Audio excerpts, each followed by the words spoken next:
Chers amis, vous avez compris que la dominante de notre séance est patrimoniale et locale. Et nous allons passer maintenant de la poésie à l'industrie, deux activités humaines très importantes, même si quelquefois on les oppose. Voilà, donc ce matin nous avons deux conférenciers qui vont se partager inégalement en temps d'ailleurs la conférence. Madeleine Souche d'abord et Bernard Martin pour nous parler donc de l'industrie des pierres lithographiques dans le Gard et l'Hérault au 19e et 20e siècle. Alors, Madeleine Souche tout d'abord, eh bien, nous la connaissons bien. J'aime pas quand on dit on connaît bien les gens, alors c'est pas la peine de les présenter. Donc, tout de même, donc Madeleine est membre titulaire de notre académie au fauteuil 24, historienne, professeur agrégé et docteur en histoire de l'Université de Toulouse. Elle est l'auteur d'une monumentale thèse de doctorat dont je me souviens très bien car j'étais membre de ce jury. Alors quand on est membre du jury, on doit lire une thèse avec 5-6 volumes, voilà. Le 4 Le drapeau de l'Évangile, c'était le titre. L'évangélisation protestante dans le midi de la France, évangélisation et réveil 1870-1914. D'après ce titre, vous comprenez donc que Madeleine Souche est spécialiste de l'histoire des mouvements religieux dits du réveil. Mais elle a de nombreuses autres cordes à son arc, notamment en histoire locale et sur la Première Guerre mondiale, puisqu'elle fut membre active de notre comité mémoire du pays qui gagnait 14 18. Nous connaissons tous son ouvrage sur l'hôpital militaire belge de Courvala, d'Arez, sa commune d'origine et d'enracinement. Et aujourd'hui, donc, avec son camarade Bernard Martin, elle va nous parler de l'industrie des pierres lithographiques.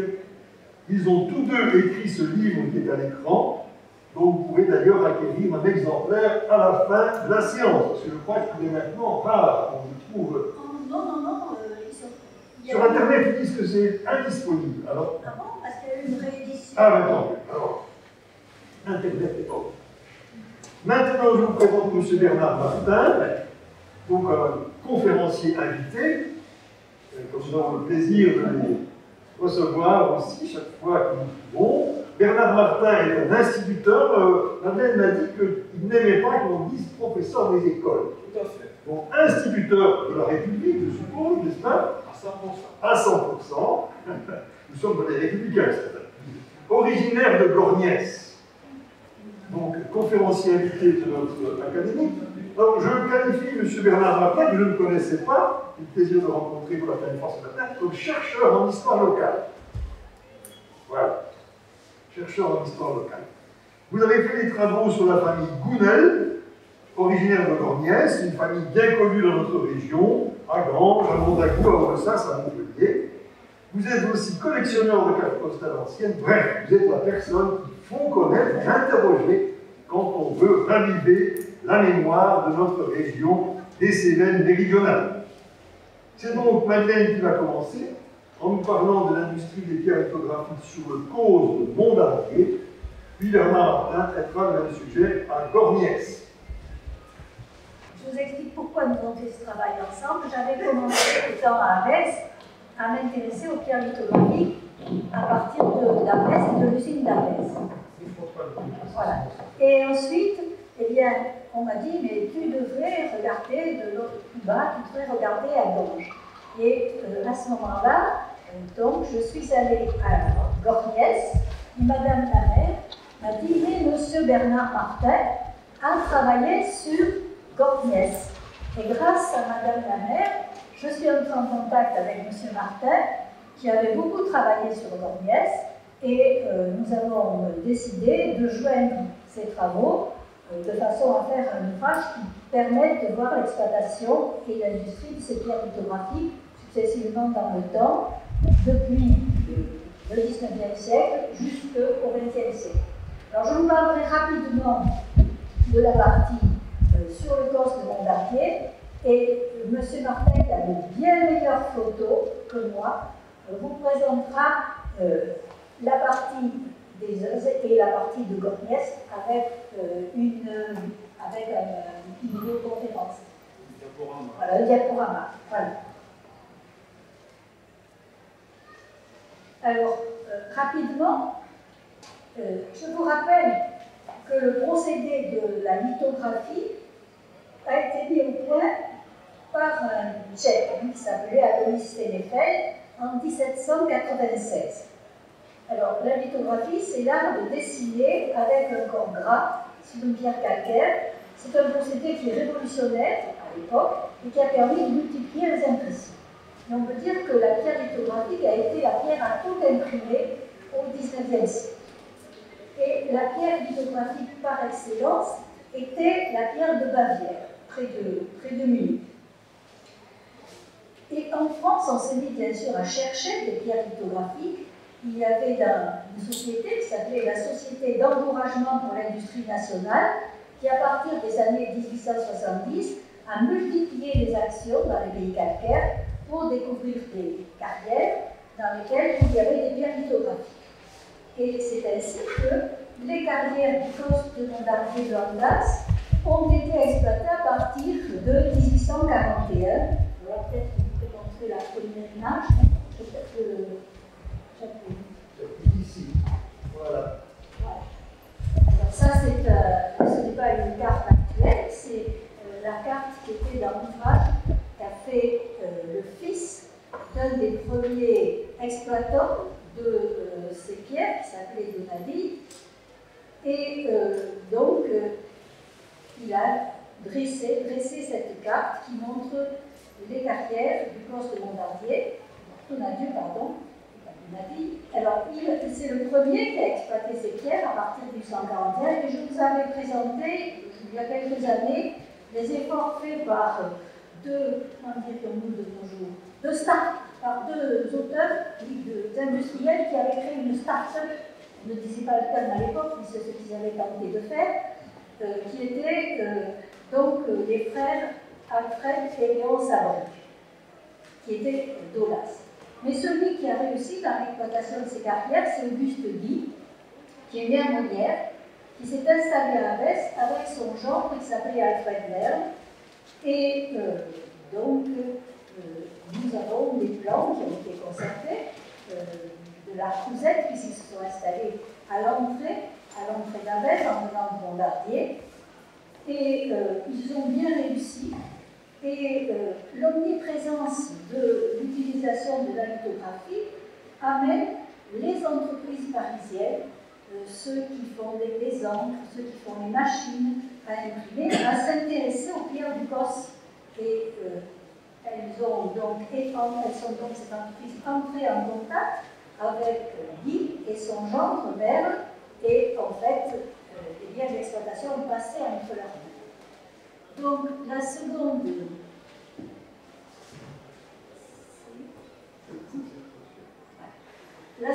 période importante et la plus célèbre, certainement, c'est la période où c'est la société Deplay et Julien qui s'occupe de l'exploitation des carrières de Montardier.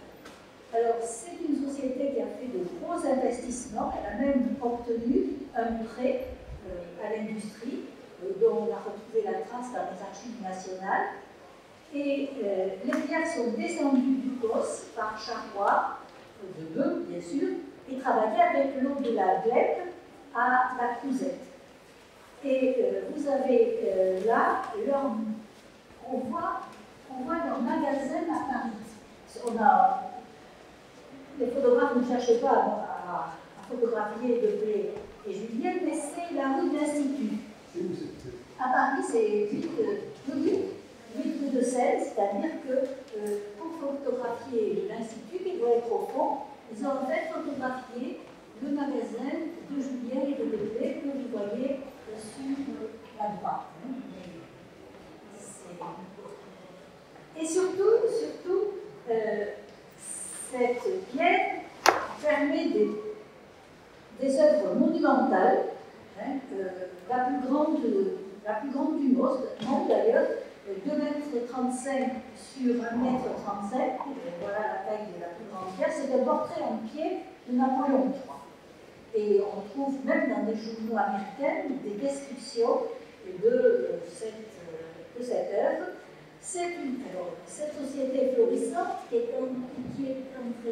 rue de Seine, elle a publié, alors ce n'est pas une grande affiche, c'est une affiche, c'est un format carte postale, vous savez, qui montre quels étaient les différents travaux qui étaient faits dans la carrière et un petit peu aussi le travail de l'impression, tout à fait, bien sûr, à votre droite, mais je pense que c'est tout à fait symbolique et que l'usine n'était pas du tout comme ça.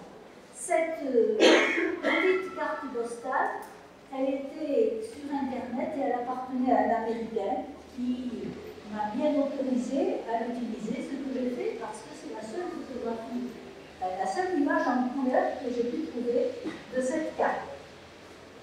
Alors cette société, on la connaît bien parce qu'en 1879, elle veut se transformer, elle veut devenir une société anonyme, elle émet des obligations. Et dans les différents journaux, le journal d'Annonay, le Furelimois et d'autres journaux locaux, bien dans la presse régionale, on a une description précise, complète des installations, des productions et le nom des administrateurs. Et c'est d'abord évidemment qu'elle fait publier cette carte publicitaire. À partir de 1885, on va dire assez rapidement, en 79 à 85, la situation se dégrade parce que la concurrence étrangère existe et elle est de plus en plus importante. Et en 1886, eh bien, la société fait faillite. On voit que l'almanach du commerce et de l'industrie laisse voir qu'il y a quand même d'autres personnes qui s'intéressent aux carrières de Montardier et à la procédure. Et parmi eux, on trouve Gustave Nacon, qui commence l'exploitation de la carrière des œufs dans la vallée de la Visse. Alors après cette date, au début du XXe siècle, eh bien, on ne sait pas trop, mais l'exploitation, d'après les rapports du sous-préfet, reprend vers 1889 dans des conditions assez obscures. Un nouvel industriel achète du matériel et à l'exposition de 1889, on a quand même une grande pierre, 1,50 m, 2,30 m sur 1,30 m, qui est sortie des carrières du Nord. Alors, il semble qu'à ce moment-là, il y ait des liens avec la Bavière, parce que celui qu'on trouve ici s'appelle Caméraire, et il est, vous voyez, lié avec un certain Aronner, et cet Aronner, lui, il a comme tête bien lithographique de Bavière. Les mauvaises langues ont laissé penser que peut-être l'hiver, l'exploitation en Bavière était difficile et que les pierres de Montardier pouvaient peut-être passer un peu pour être des pierres de Bavière. Ensuite, Caméraire se retire des affaires, normalement, et c'est un autre industriel parisien qui est un Alsacien d'origine juive, qui s'appelle Émile Cherchel, qui reprend l'affaire en 1904-1905. Alors, il appartient à une société, il n'est pas propriétaire des bâtiments de l'usine, le siège social est à Bordeaux, mais lui, à Paris, c'est le directeur commercial. Et l'activité diminue avant la guerre de 14, parce que d'autres procédés de reproduction et de multiplication sur le papier se sont développés. Mais une autre société s'est créée depuis le début du siècle. La voici. Donc il y avait deux sociétés à Arles qui faisaient qui faisaient des tapisseries, puisque la tapisserie c'était sur le papier. Et celle-ci, c'est la société Passard, Durand et Lalleud. Alors, Passard et Lalleud étaient originaires de la Drôme, Durand peut-être d'Avette. C'est une société qui est beaucoup plus locale que les sociétés précédentes parce qu'elle dit à ses acquéreurs qu'on allait chercher des pierres au Vigan. On ne les envoie pas. On vous les livre sur place à la gare au Vigan, mais on ne vous les transporte pas, débrouillez-vous. Et vous connaissez ce qui reste du bâtiment, si vous allez à Metz, c'est l'actuel foyer des campagnes. Dans sa longue vie, de Moulin est devenu usine lithographique, foyer pour les réfugiés espagnols, et puis ensuite qui a servi au chantier de jeunesse. et que M.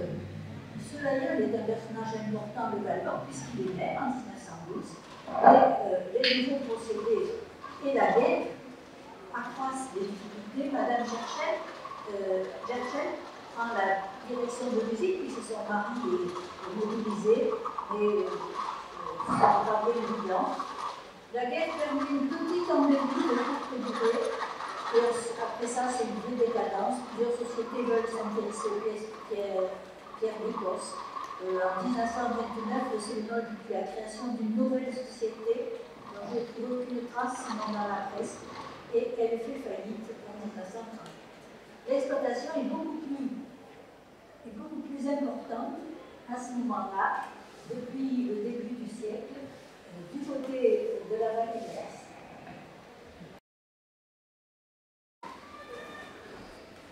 Voilà un plan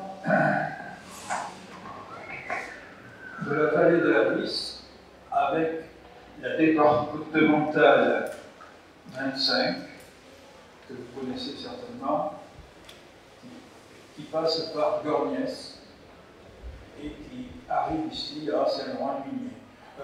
Juste précision, quand je parlerai de Gorgnès, c'est le hameau principal. Mais en définitive, Gorgnès se trouve ici, c'est-à-dire c'est l'emplacement de l'église, du cimetière et puis d'une maison bourgeoise. Le véritable, enfin, c'est la véritable base de Gorgnès, mais le hameau principal, c'est l'Escouté, que l'on appelle maintenant Gorgnès. Donc on va s'embrasser, Gorgnès est ici. En ronde, vous avez les 1, 2, 3, 4, 5 carrières de pierre lithographique qui entourent la Gorgnès, avec des gisements importants comme celui du Cathédrale, celui le plus connu, bien entendu, des Euzes, et des gisements secondaires qui sont représentés par des ronds.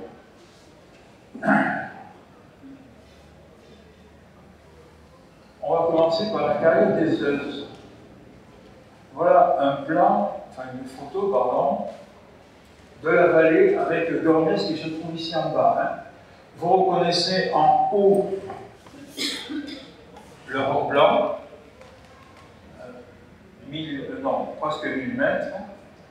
Ici, vous avez les Euzes. Et dans cette partie ici, vous avez la fameuse carrière des Euzes. Les carrières sont reconnaissables parce qu'il y a toujours des tas de cailloux qui n'ont pas été utilisés, qui ont été extraits du gisement et qui sont laissés sur le côté. Vu de haut, voilà un peu ce que ça donne. Alors, ici, on aperçoit assez mal le bâtiment. Ici, c'est des Euzes, c'est une grande ferme, disons. Et donc, pour y aller, vous pouvez y aller d'ailleurs, la route, il vous faut quitter la route ici, et puis prendre ici une sorte de petit chemin qui vous amènera à la carrière. Alors, les carrières sont reconnaissables avec cette couleur blanche qui représente les cailloux qui ont été utilisés. Voici de plus près, un peu plus près, on reconnaît ici le bâtiment. Alors, ici, ça correspond à cette partie ici, que vous voyez, qui est le bâtiment principal, qui est un bâtiment qui est quand même assez imposant, et vous avez à côté la véritable carrière qui est juste là.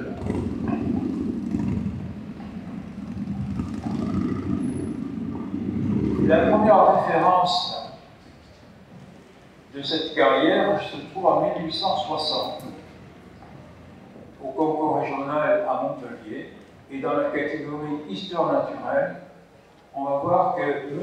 Crépin-Durand, qui est géomètre aux Euzes,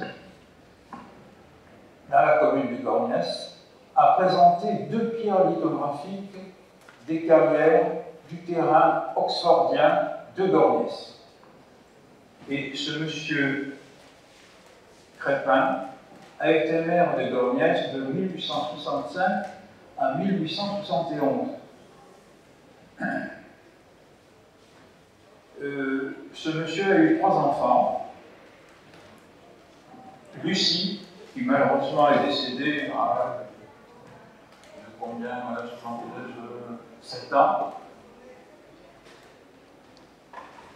Marie, alors je soulignais le prénom le plus commun, Marie, bien qu'on l'appelle de temps en temps Isabelle, et son frère Paul.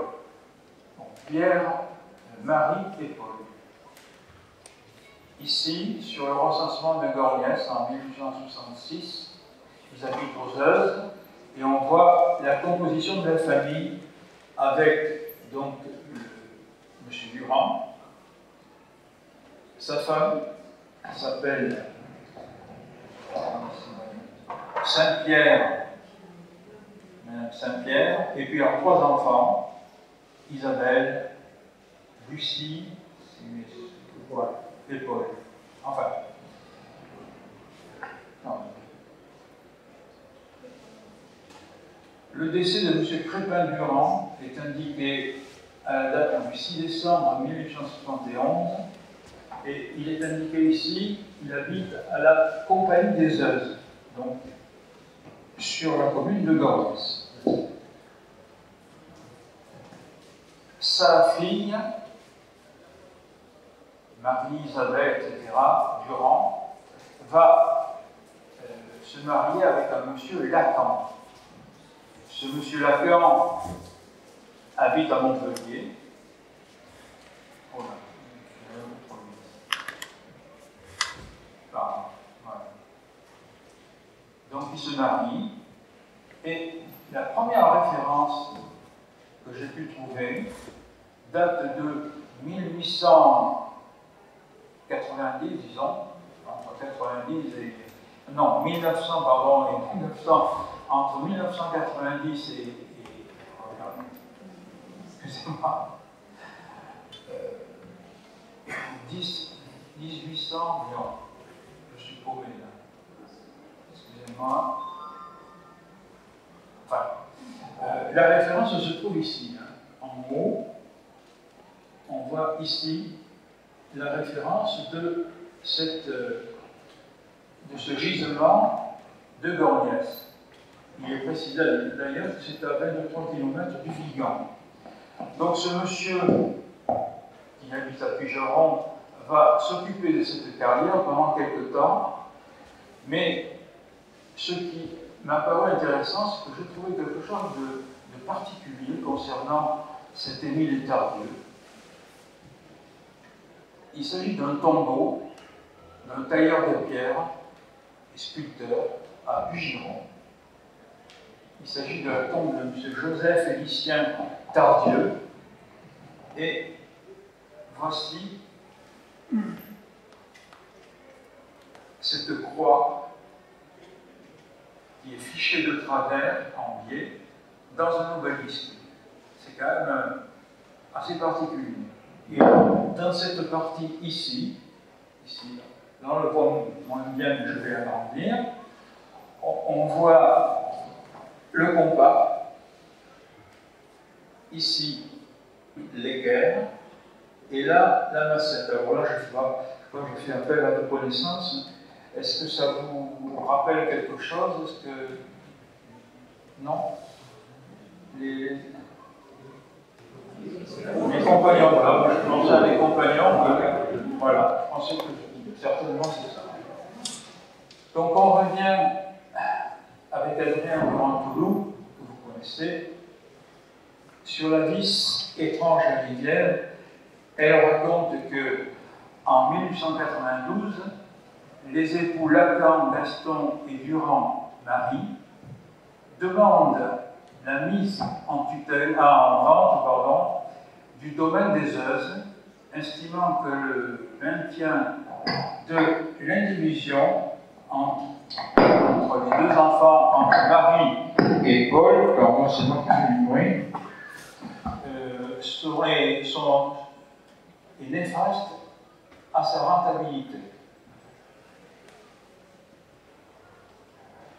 on donne une description maintenant de ce fameux domaine des Euzes dans l'écho des Cévennes. C'est l'écho des Cévennes de l'époque. Hein. Alors, vaste et beau domaine comprenant maisons de maître, bâtiments de ferme et d'exploitation, bergerie, four à cuire, le pain, pièces de bois, taillis, pâtures, mûriers. Et puis surtout, 2 carrières de pierre lithographique de première qualité, en pleine exploitation, contenant sur le total 315 hectares, etc. Également, une couple de bois de 14 ans, 118 brebis, 59 agneaux, 83 chèvres, 4 boucs, un cheval, une charrette, un câble en acier de 1000 mètres de long, une charrue et divers outils. Juste une précision, ce câble en acier, est-ce que ça vous rappelle quelque chose? Est-ce que vous connaissez le principe? Personne? Alors, ces câbles d'acier servaient à transporter le bois de l'endroit élevé à un endroit plus bas. Et donc, avec un système de courroie ou de poulie, on faisait glisser les fagots jusqu'à le point le plus bas. Ça, c'était à peu près traditionnel du côté de Gorgnès, c'était classique. Il y avait plusieurs comme ça, câbles qui permettaient de récupérer du bois.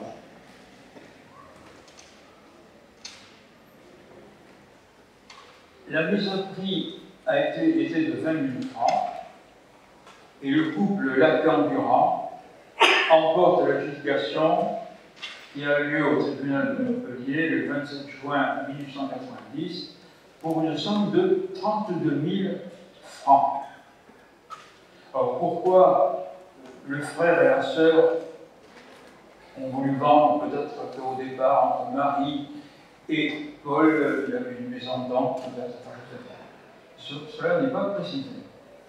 Première publicité, vaste carrière de pierre lithographique des Euzes, près de Gorgnès, avec usine de dressage, de polissage et de taille, spécialité de grand format, sur choix, jusqu'à 2 mètres de longueur, et des pavés en pierre lithographique. Le nom Gustave du propriétaire, Gustave Lacan, son adresse à Montpellier, et puis les pierres portent le nom du propriétaire. Personnellement, je n'en ai jamais vu. Mais je ne sais pas, peut-être parmi vous, vous avez peut-être vu des pierres de cette époque-là, non? Personne? Non, on passe. Alors ça, c'est une publicité, enfin, on va appeler maintenant une publicité, un petit carton. Toujours sur les pierres lithographiques donc, de Gorgnès, appartenant à M. Gustave Lacan, avec son adresse à Montpellier. En haut et à droite, là, vous avez spécialité de pierres de grand format. On va en voir une tout à l'heure en photo. Et nota, ici, toutes ces pierres sont estampillées du nom du propriétaire. Et 2 photos, enfin, ce sont plutôt des croquis. Et là aussi, on va voir en réalité, voilà. Alors ça, les 5 photos que vous allez voir maintenant, disons qu'elles sont rares. Les 2 premières appartenaient au père Guy. Vous connaissez le père Guy? Personne? Si? Père Guy, le nom, un monsieur qui a fait de nombreux ouvrages sur Bérange au niveau généalogique et tout. Enfin bon, quelqu'un de connu.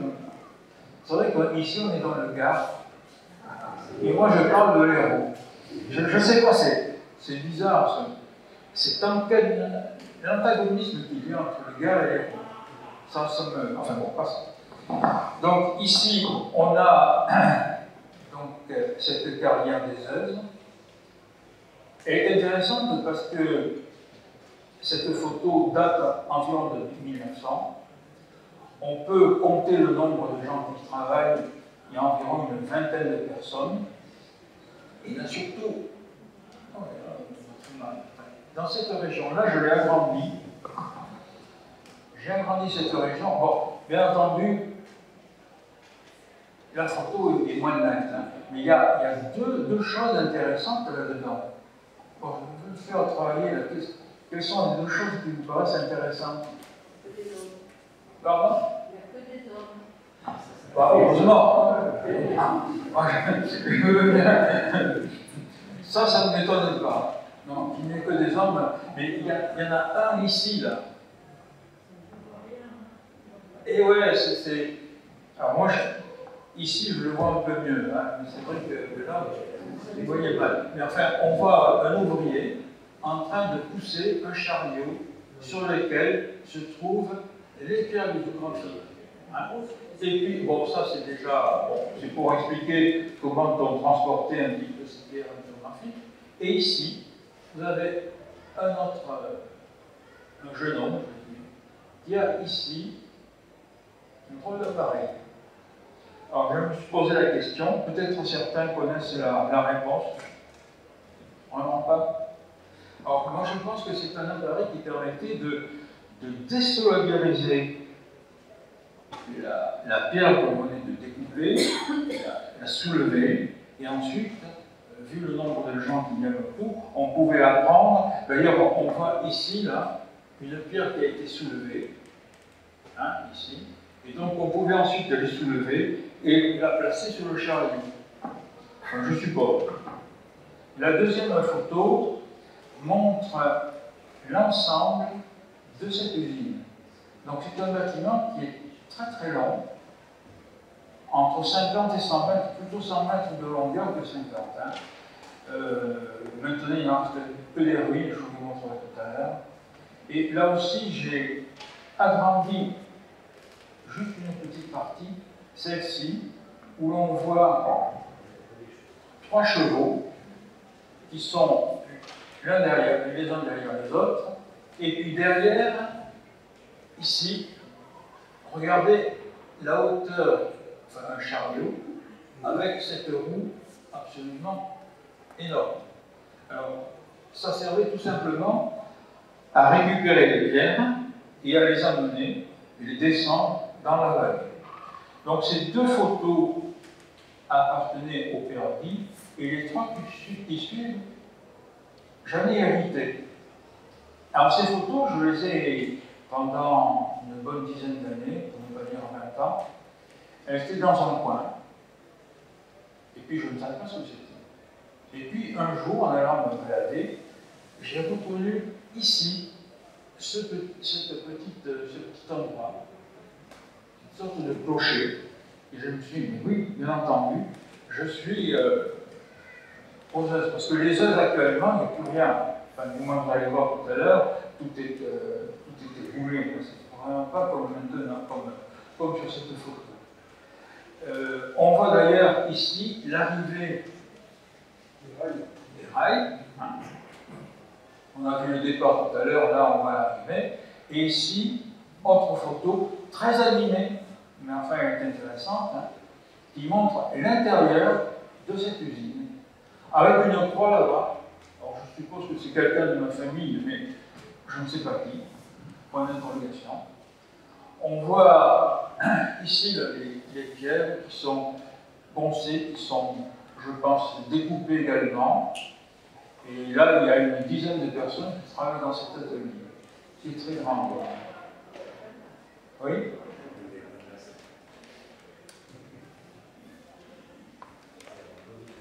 Dernière photo, très abîmée, mais très intéressante parce qu'elle nous présente ici une pierre dont la dimension est indiquée. 1,45 enfin 1,45 m sur 2,40 m. Et en plus de ça, c'est daté de décembre 1908. Alors, je vais vous faire travailler un petit peu. Là, il y a à peu près une vingtaine d'ouvriers. Il y en a un quand même qui doit vous interroger. Celui qui veut à gagner. Je sais pas trop. Oui, mais où est-ce qu'il est le patron? Le Très bien, je vois que vous suivez, ça fait plaisir. Oui, en effet, vous avez ici, là, voilà, ce monsieur ici, qui doit être le propriétaire. Hein? Peut-être. Je suppose que oui, mais bon. Je ne peux pas l'affirmer. Hein. Donc, voilà pour ces 5 photos, qui sont les seules que je connaisse. Hein. Donc, elles ont une importance, elles sont très importantes. Alors, on va changer, on passe ici de 1909. On suppose que cette usine, cette carrière, tout ce qui concerne les pierres lithographiques a subi un déclin important. Parce qu'on n'entend plus parler maintenant de ces pierres lithographiques. Et il faut arriver quand même à 1986, hein, on a avancé, hein, où M. Marcel Vidal, qui est sénateur, pose une question écrite au Sénat en précisant que il n'existe plus en France de carrière de pierres lithographiques en exploitation, privant les artisans lithographes de leur matière première ou les réduisant à importer ce matériau. Aussi, lui demande-t-il si la remise en exploitation de la carrière des œuvres dont on parle tout à l'heure, située dans la commune de Gorgnès dans l'Hérault et dont le matériel a été primé lors de l'exposition universelle de 1898, est envisageable compte tenu des besoins, du nombre et de l'avenir des artistes lithographes. La réponse du ministre de la Culture en dessous,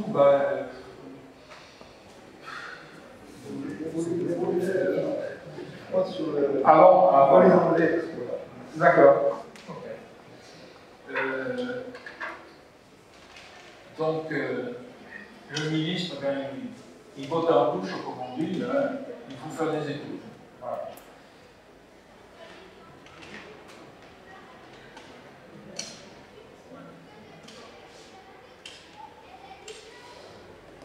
On passe maintenant en 1987. Et là, il y a la formation groupe. Il y en a qui connaissent? Non? C'est le groupement de lithographes œuvrant pour l'utilisation de la pierre, lancé à l'initiative de M. Duplan. Alors, M. Duplan est le propriétaire des œuvres, enfin, de cette partie-là de la commune de Gorgnès. Il est d'ailleurs toujours propriétaire, je crois. Il est ensuite M. Jean-Paul Gosse, qui était maire de Gorgnès à l'époque, car la municipalité est la propriétaire de la carrière. Et enfin de M. Luc Valdelièvre, qui est lithographe. Voilà une photo, mauvaise photo de M. Valdelièvre. Les premiers essais effectués par M. Valdelièvre sur des pierres qui étaient abandonnées dans les ruines des bâtiments de l'usine ne sont pas bons, car la pierre est fragile, à la pression, donc inutilisable. Voilà les photos que j'ai pu prendre à l'époque, hein, où l'on montre, où on voit des tas de pierres. Depuis ces pierres, je pense qu'elles ont dû disparaître, parce qu'il y a beaucoup de gens qui viennent de se servir.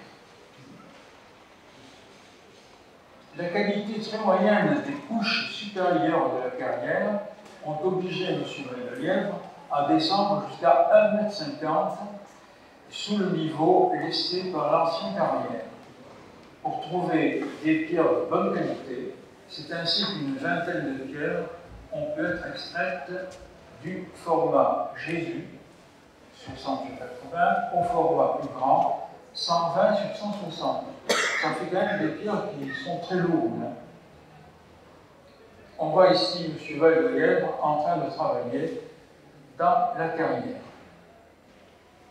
Et ces pierres ont été transportées et testées dans l'atelier Pousse-Caillou à Roquefort, en Corbière, où l'association permet de les acheter au prix de revient.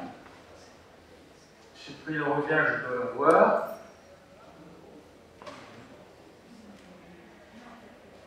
Voilà.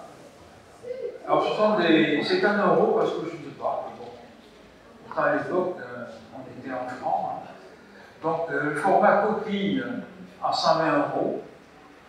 Le format raisin, 50 sur 65 à 200 euros. Le format Jésus, 56 sur 76, 350 euros. Le format Colombier, 63 sur 90 à 500 euros. Et le top, quand même, 80 sur 120 cm, 1800 euros.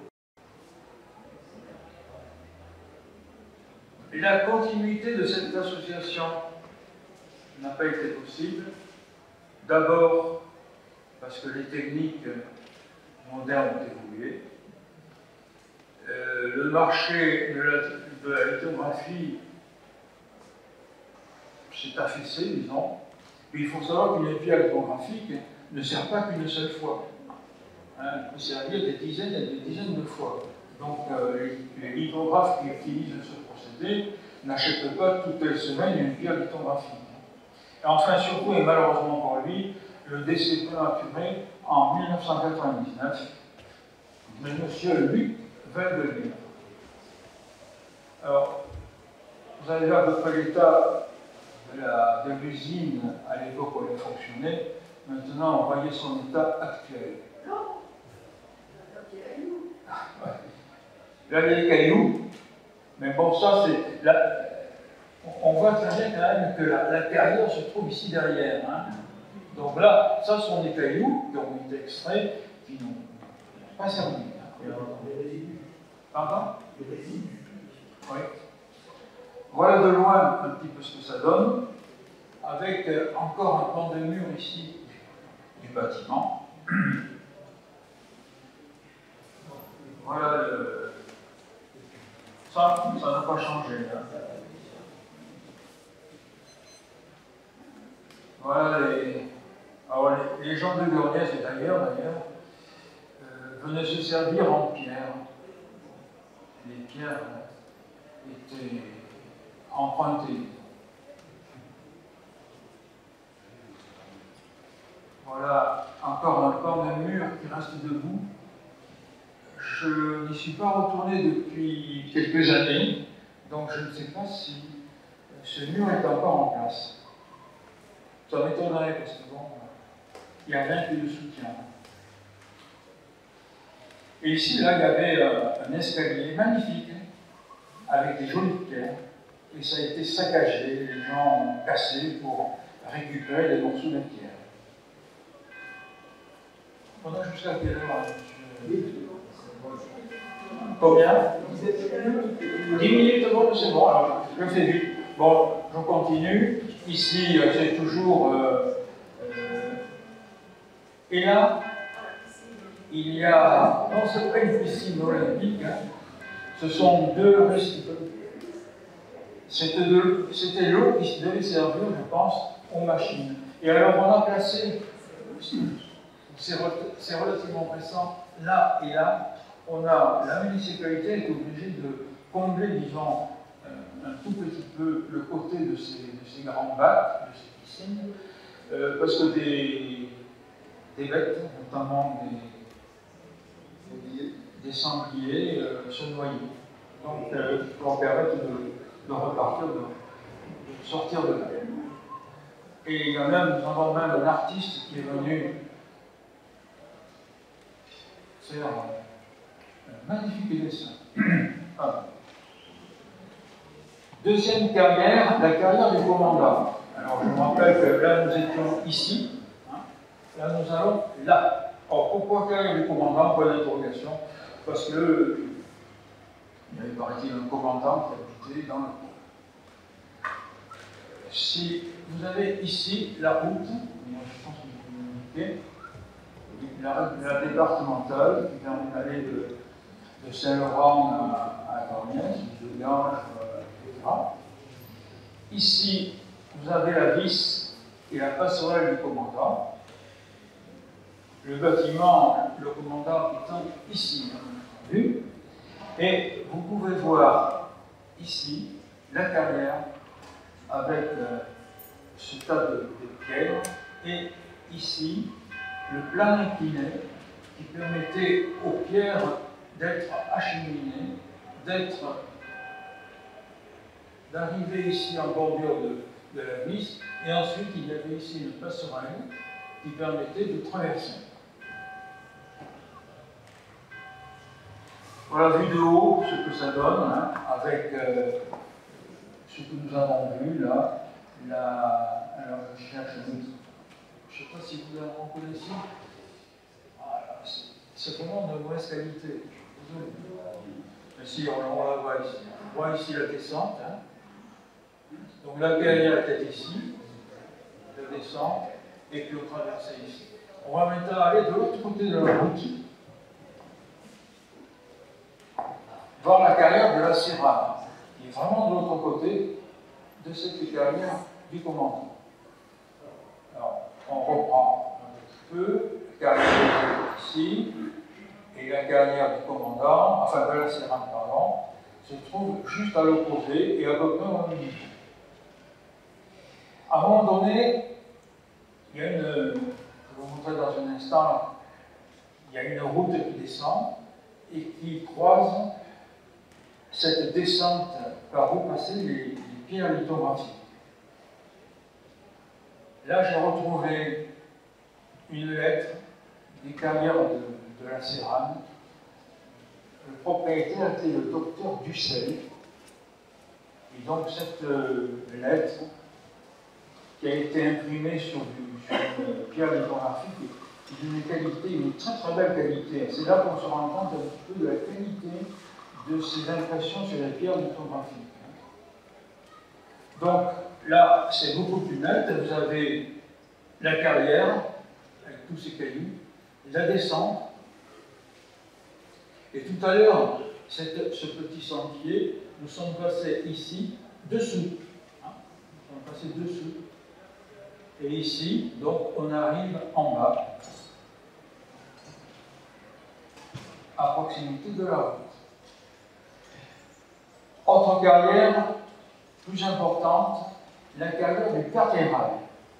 Hein, ici, de l'autre côté. Là, on se rapproche du gare. Hein.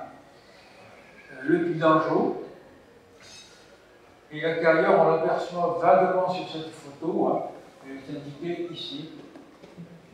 Mais c'est vraiment très. Il ne voit pas très bien.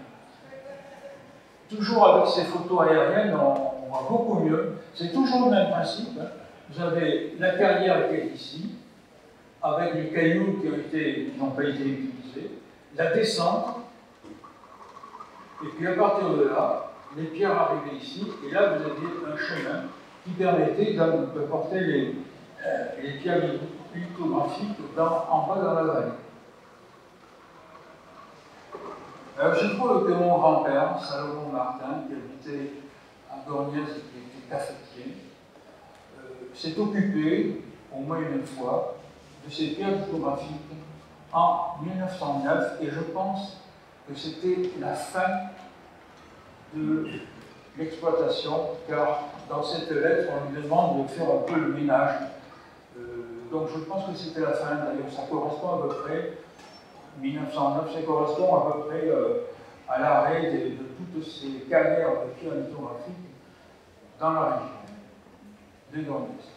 Par contre, bon, là, j'ai fait un agrandissement de cette lettre.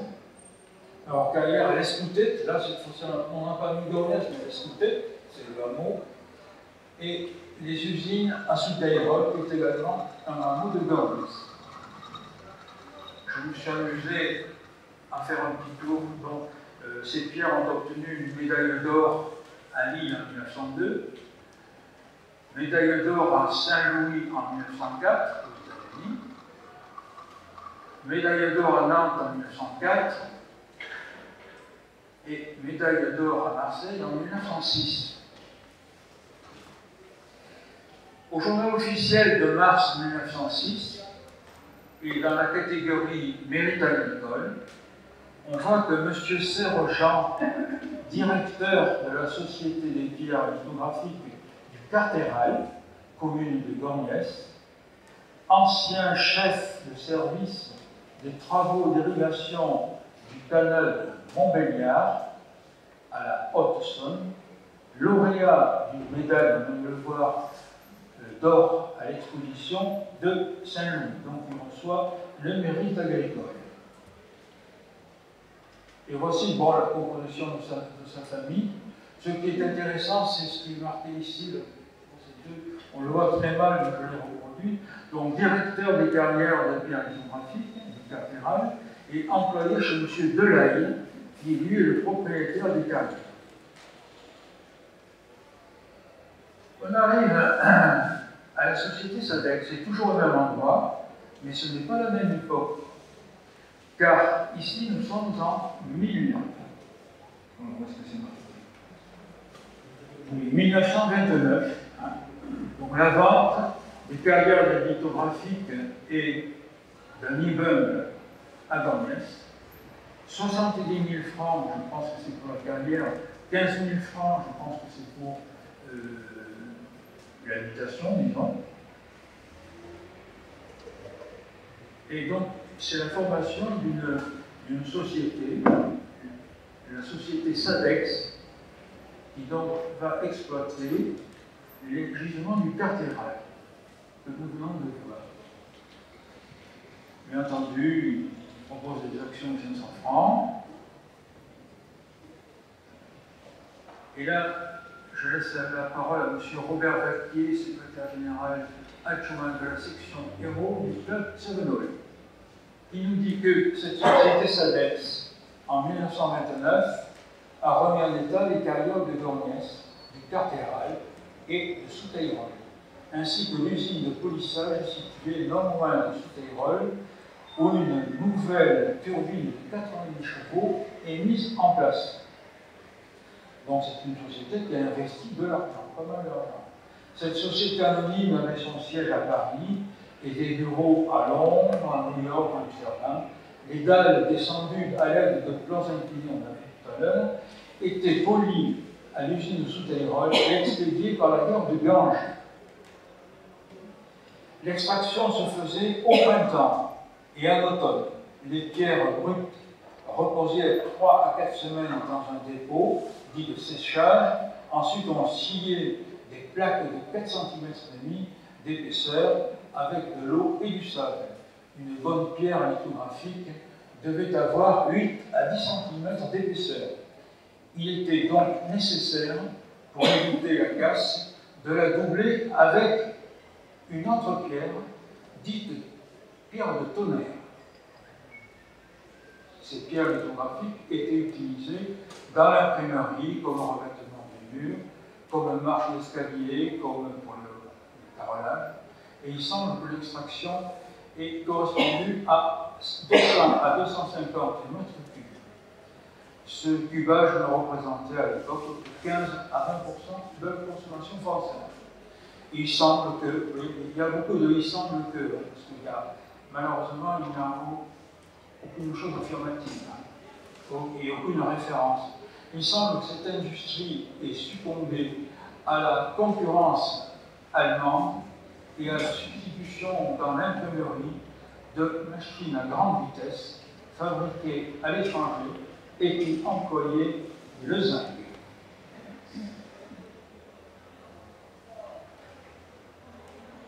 Alors j'ai retrouvé je ne sais pas où la référence d'une pierre lithographique qui, je pense, des carrières françaises, donc je pense que ce pouvait être Gorgnès. Alors, ce qui est intéressant, c'est la dimension, 43 sur 59. L'épaisseur, 8 cm et demi. Le poids, 59 kg. Et le prix, 100 €. Alors, cette pierre, je l'ai descendue, comme on dit. Ah, voici. Elle est là, on voit très bien La structure de la pierre lithographique est ici en haut, et puis la pierre de tonnerre est en dessous de la référence. C'est très joli d'ailleurs, hein, c'est très beau.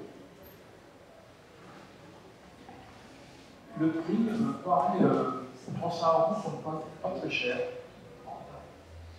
Ce sont des vieux, enfin c'est vieux ça, hein, ça peut avoir une bonne quinzaine ou si ce n'est une vingtaine d'années.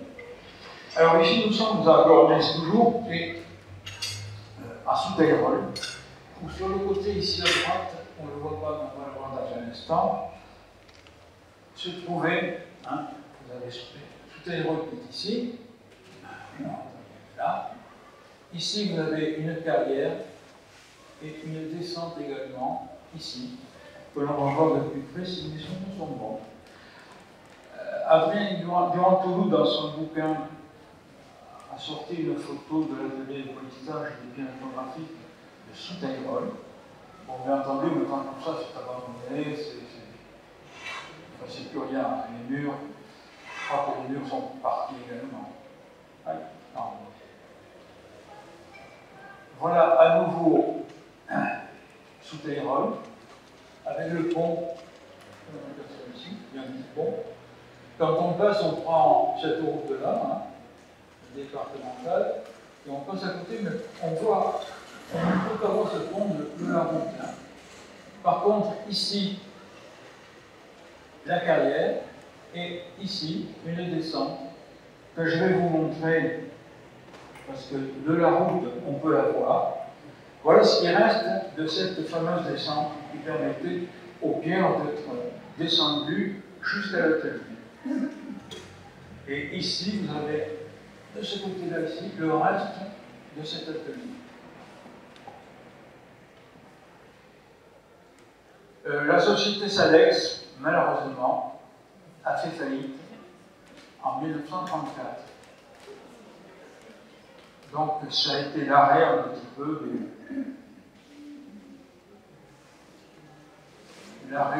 des pierres lithographiques sur Gornès.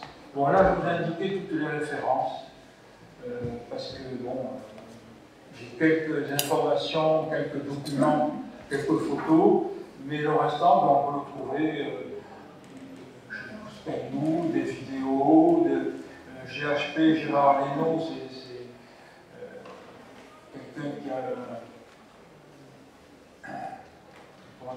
un club à Ganges,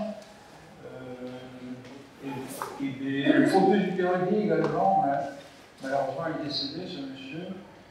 Voilà. Voilà, c'est tout.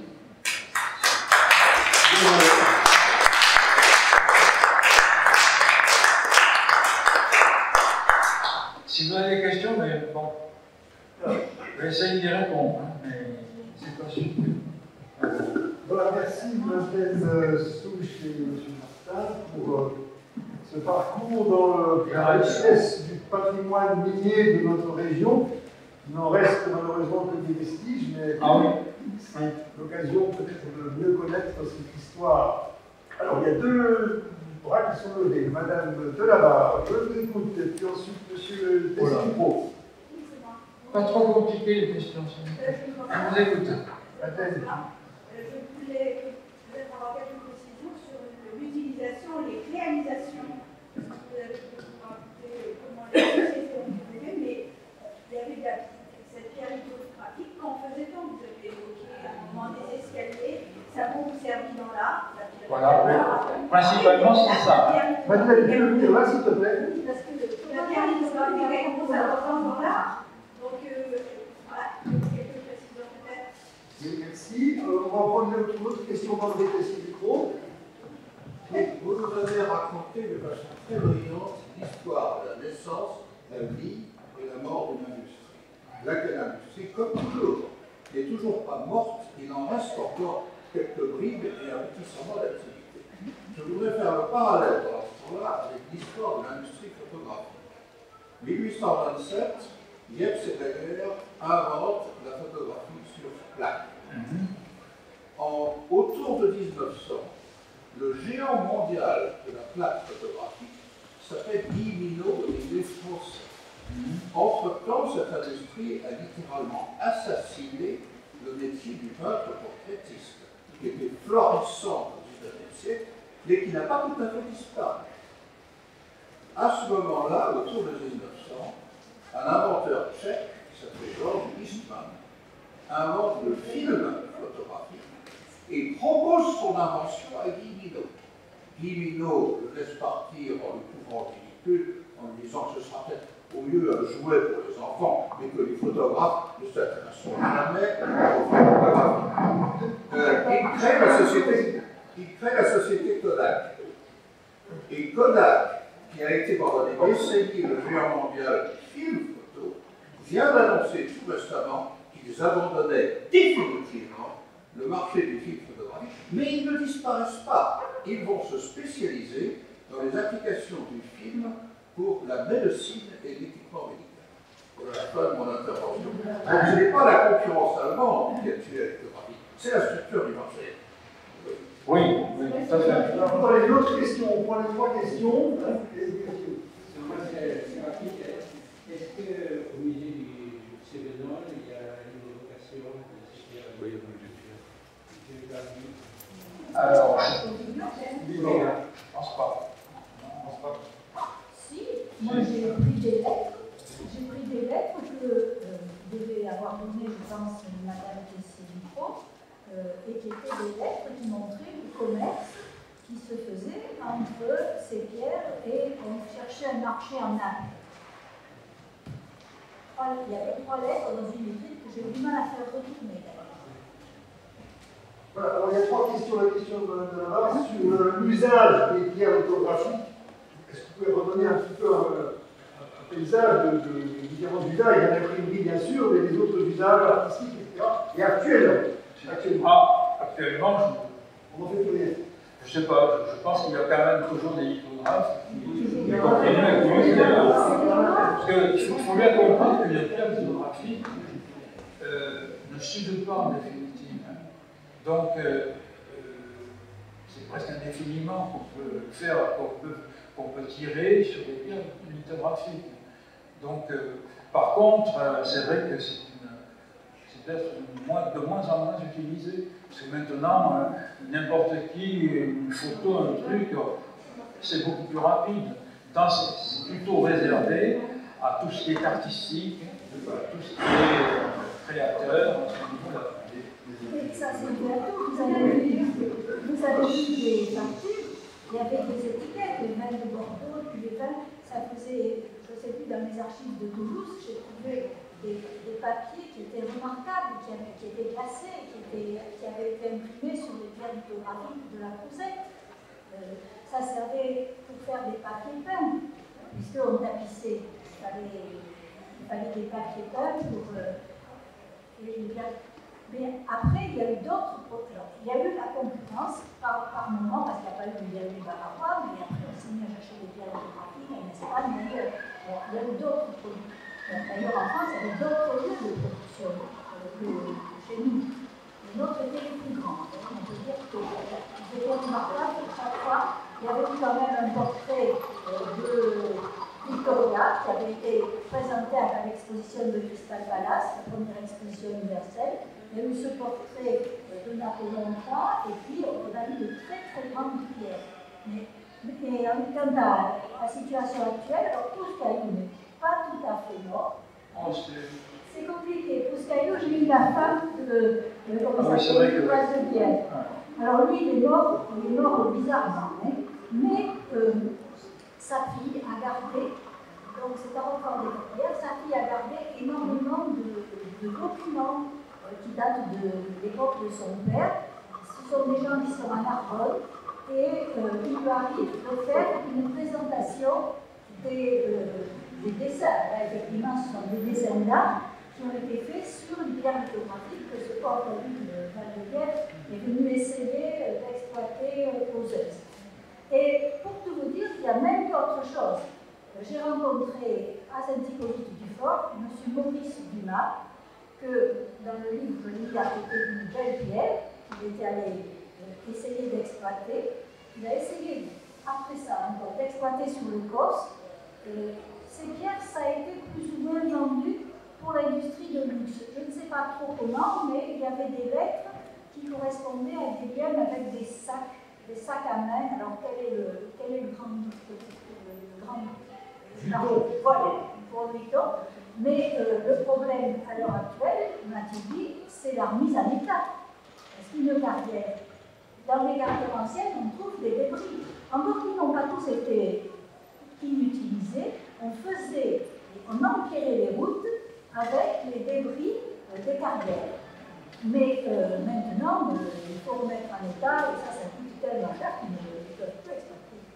Sur la question de André Tessier-Dupont, là, sur cette substitution en quelque sorte d'une technique qui ne disparaît pas, mais qui disparaît. Les procédés anciens qui ne disparaissent pas. Les procédés ont beaucoup évolué. C'est très technique, hein, mais ces gens les gens de Paris qui interviennent, qui font de l'encre, qui font des machines, qui sont tout à fait capables de moderniser. Et alors, je ne sais plus si c'est vers 1905, à un moment, l'huissier va à la retraite et décrit tout le matériel qu'il trouve dans la recette. Et on voit les polissoirs, on voit énormément de matériel.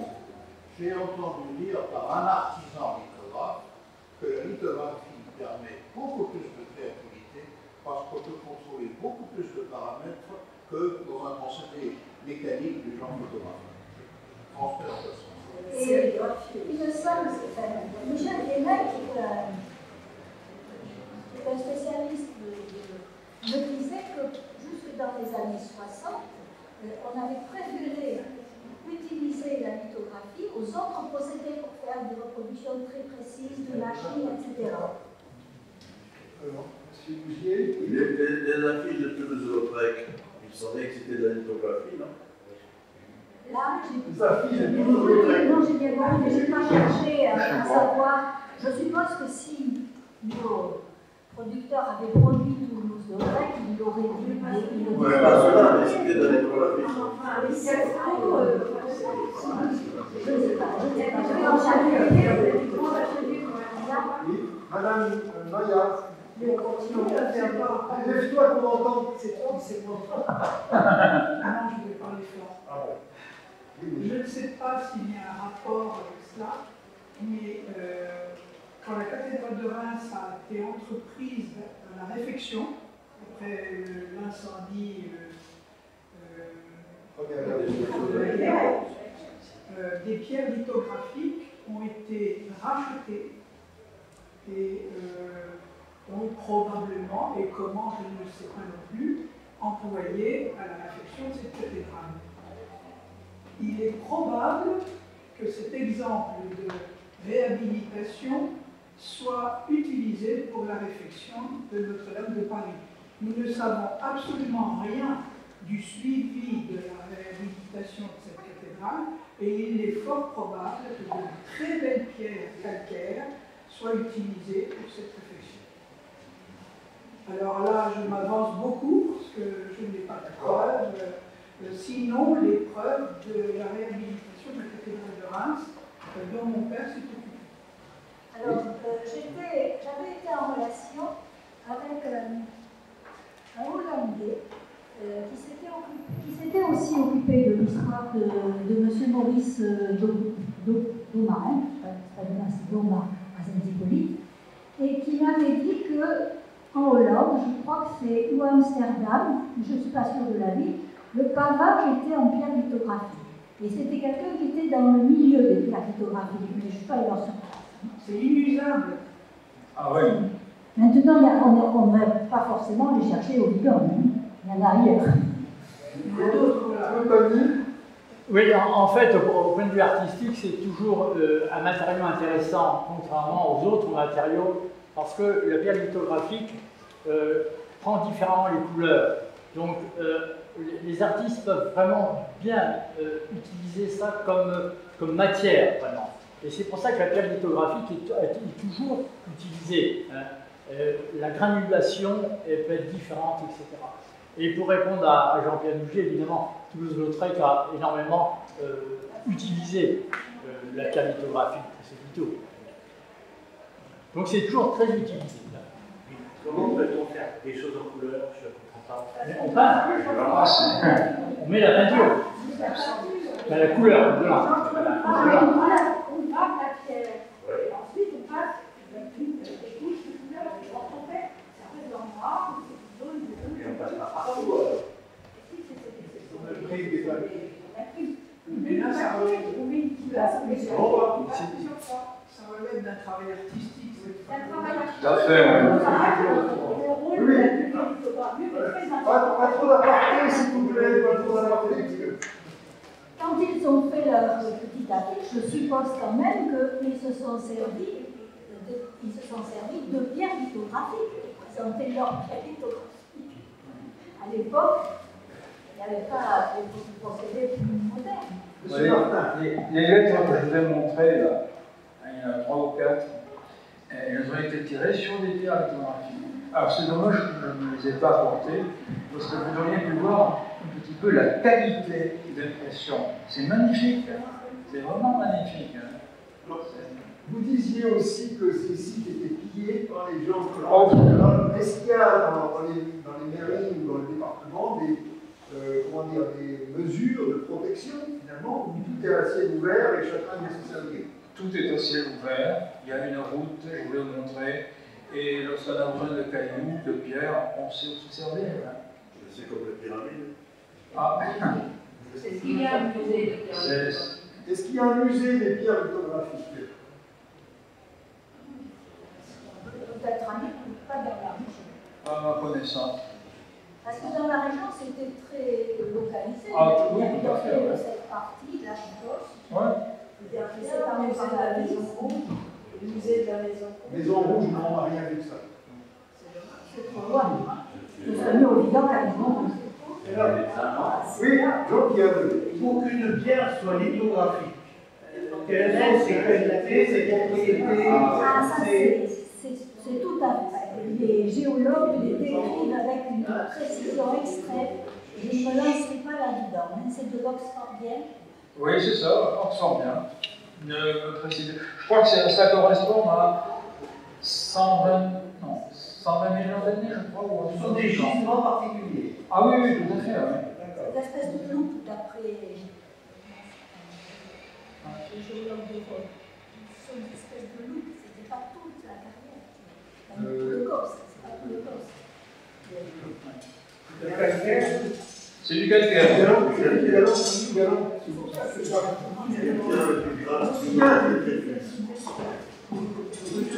Monsieur, je crois qu'il y a beaucoup de savoir fragmentaire, un peu comme les carrières lithographiques dans notre assemblée. Nous avons ouvert un sujet intéressant, passionnant, mais sur lequel effectivement il semble qu'il y a encore bien des travaux à mener. Merci en tout cas d'avoir mis l'eau à la bouche, parce qu'il y a de quoi réfléchir encore. Bon, c'est un sujet que je ne connaissais absolument pas. Je pense que plusieurs d'entre vous ont l'air de le connaître, mais si, parce que Vandel vous en avez parlé. Oui, moi personnellement, je n'étais pas. Non, je n'ai pas encore fait.